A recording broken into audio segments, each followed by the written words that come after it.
And hello there to you.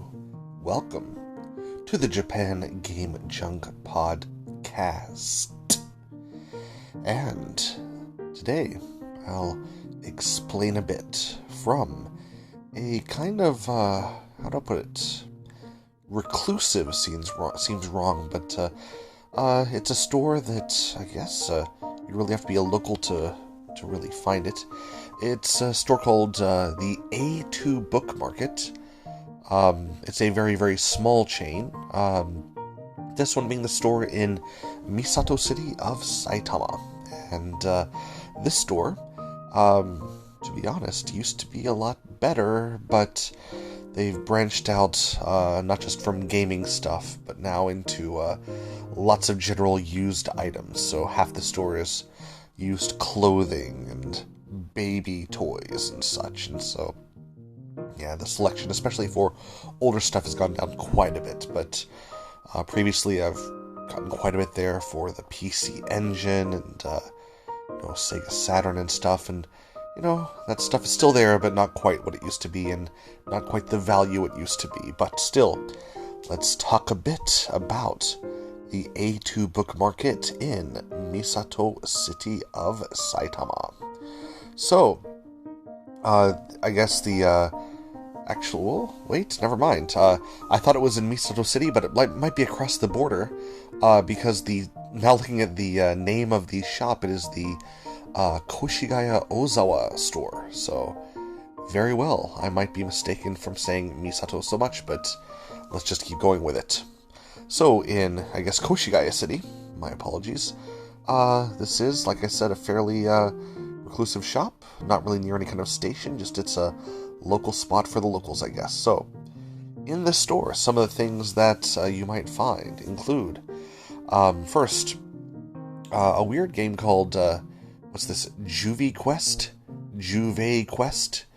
But it's got a weird, looks like a kid with an eye patch and holding onto a rope that's tightening up a sword thing with a scabbard with his teeth, and he's got a dagger in his right hand. It looks like it's kind of a weird, funky game I've never played before. Now it's 2,000 yen, and I'm drawn to it because, like many countries that really have a bit more care about their people than, say, Japan or the US, which have on these cigarette packets these huge pictures of, really nasty stuff like diseases and such. This game and a few others have the big warning covering up about half of the cartridge, saying, before you buy, be careful. There is a chance the battery backup might not work because the battery might die out, and so you should, they can't guarantee that, and you should check the battery yourself or change it yourself if you need to, that kind of thing. So they must have had some problems before with people complaining. Also there, that's pretty interesting, which I do believe I have this game, is the Chi Alien, which means really, really tiny alien.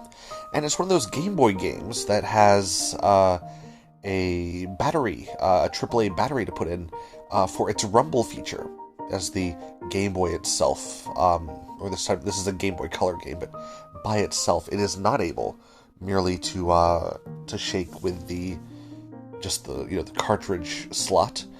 So yeah, you put the battery in there, and this one has the battery door.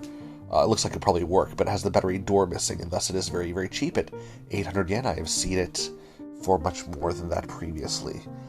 Also, what I thought was very interesting was the Pikachu version, the Pikachu yellow version of the Game Boy Pocket Printer, which includes a roll of paper installed and an unopened box of the print roll paper that is in there. Now, of course, this is just thermal paper. You could just go to AliExpress and buy some thermal paper, just kind of cut it to size if you want with a big knife or something. But yeah, this was, interesting to see there. Although at 10,800 yen, I would not be buying it. Still, yeah. The happy Pikachu there dancing on the Pokeball version. Also of note, was very, very shocking to see is that, Legend of Zelda Tears of the Kingdom for Switch, usually a new copy of that runs about between 6,000 and 7,000 yen. This was a used but looking in mint copy of not the standard version, but the huge big box version that has all the goodies and stuff. I mean, the box is bigger than a game console box is full of stuff, and that one is only 6,500 yen, including tax. I was very shocked that this is there. Now, don't crucify me, I happen not to like the 3D Zelda games. I know that they're seen as all the best in the world or whatever, but not for me. And so I was just impressed with the price more than the game itself. Also, this store has lots of doujinshi software. This is not like,